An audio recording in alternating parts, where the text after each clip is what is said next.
Om Shanti. Vision create करेंगे। विदेश में सुनाया जाता है टेलीपैथी, स्पिरिचुअल टेलीपैथी। एक सिल्वर ट्यूब देखो, जैसे हम यहाँ हैं और वो आत्मा भी यहाँ है। एक सिल्वर ट्यूब है जो यहाँ से जोड़ रही है उस आत्मा से। विजुलाइज करना है, एक सिल्वर ट्यूब मुझ और उस आत्मा को जोड़ रही है और मुझसे प्योर एनर्जी सिल्वर ट्यूब से उस आत्मा में जा रही है।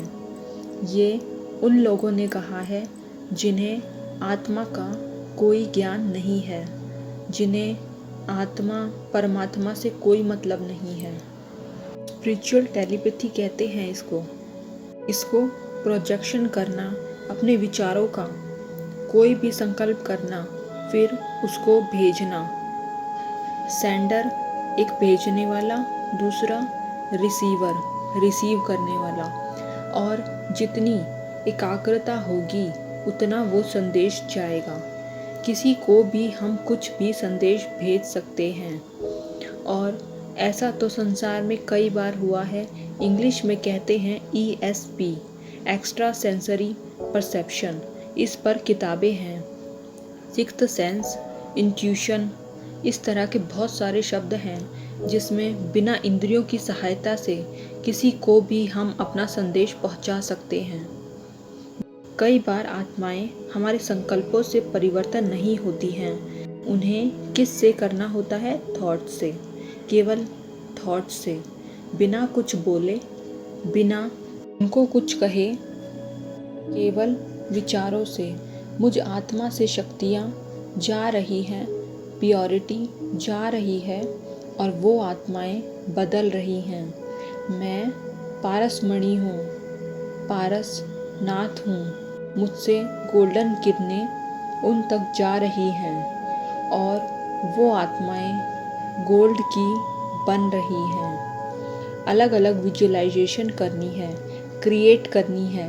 विजुअलाइजेशन सबसे पहला साधन है आत्माओं को परिवर्तन करने का, और जो सबसे सूक्ष्म है वो है संकल्प। मनुष्य 3 तलों पर जीता है, 3 लेयर्स ऑफ एग्जिस्टेंस।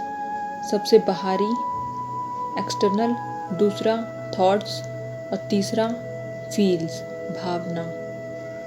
जो बाहर दिख रहा है वो बहुत बहुत ऊपरी है, उसके अंदर विचार, उसकी भावना। हमें हर आत्मा की भावनाओं तक पहुंचना है। जैसे एक व्यक्ति था, उसको हर कोई यही कहता था, तुम ठीक नहीं हो, तुम्हारी यह बात ठीक नहीं है, तुम्हारी वो बात ठीक नहीं है, तुम्हें बदलना चाहिए, तुम्हें ये भी बदलना चाहिए, तुम्हें वो भी बदलना चाहिए। हर एक आके उसे समझाता और वो खुद भी स्वीकार करता था कि वास्तव में मेरी यह बात ठीक नहीं है। मैं खुद भी कोशिश कर रहा हूँ बदलने की, पर मुझसे बदला नहीं जाता, मैं क्या करूँ। जो भी आता उसे करेक्शन देता था। एक दिन उसका बचपन का मित्र आता है, उसके साथ बैठता है और बातों बातों में वो मित्र कहता, तुम जो हो, जैसे हो, मैं तुम्हें स्वीकार करता हूँ, तुम मुझे पसंद हो। वो मित्र कहता है, मुझे तो लोग पसंद ही नहीं करते, मेरे हर चीज़ में फॉल्ट बताते हैं। पर ये मित्र कहता है, तुम जो भी हो, मुझे तुम ऐसे ही पसंद हो। और बस वो जो पल, वो मोमेंट, उसमें बदलाव आ जाता है। जैसे ही कोई हमें ये कहता है कि मैं तुम्हें स्वीकार करता हूँ, हमारे अंदर परिवर्तन करने की शक्ति आती है। उसी तरह जैसे बच्चे हैं घर में, उनको रोज़ कहते हैं ये मत करो, वो मत करो, ऐसे नहीं करो, नहीं बदलते। वो वही करते हैं जो उनको मना किया जाता है, क्योंकि बहुत सूक्ष्म ऑब्जर्वेशन है, सब कुछ देखते हैं।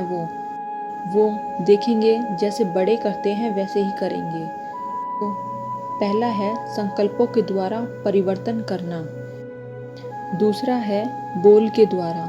उसमें 2 प्रकार के बोल हैं। बिना आवाज़ के हम व्यक्ति से बात कर रहे हैं, मुख से नहीं, मन से।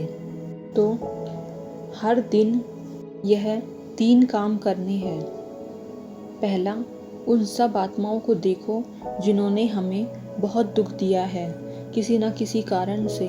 उन सब आत्माओं को देखो जिन्होंने हमारे साथ अच्छा व्यवहार नहीं किया, अच्छे शब्द नहीं बोले, उन्हें क्षमा करना है। दूसरा है, उन आत्माओं को देखो जिनके साथ हमने बुरा व्यवहार किया है, हमने अच्छा व्यवहार नहीं किया, बहुत दुख दिया है, उनसे क्षमा मांगनी है। तीसरा है ग्रेटिट्यूड अर्थात धन्यवाद। उन सभी आत्माओं को देखो जिन्होंने हमारे लिए बहुत कुछ किया है इस जीवन में, जिनको हमने कभी थैंक यू तक नहीं कहा। मन से उनके लिए धन्यवाद। और उनके लिए भी जिन्होंने हमारे साथ दुर्व्यवहार किया, उनको भी धन्यवाद। हमें आईना दिखाया, जिन्होंने हमसे झूठ बोला, षड्यंत्र रचा, फंसाने की कोशिश करी, जहाँ आवश्यकता थी हमें मदद नहीं की, हिसाब किताब चुकतू हो गया, इसलिए आपका धन्यवाद। धन्यवाद। एक पाठ पढ़ने को मिला जो मूल्यों में आता है प्रैक्टिकल सबूत उन्होंने दिया। मूल्यों में आता है योगी अर्थात मान अपमान निंदा स्तुति एक समान। उन्होंने अगर ऐसा नहीं किया होता तो हमें अनुभव कैसे होता अपमान का, धोखे का। अच्छा हुआ उन्होंने किया, बहुत ही अच्छा हुआ। जिसको जो जो बोलना है बोल दो फटाफट, हिसाब किताब चुकतू करो, क्योंकि हमें भी जाने की जल्दी है। ओम शांति।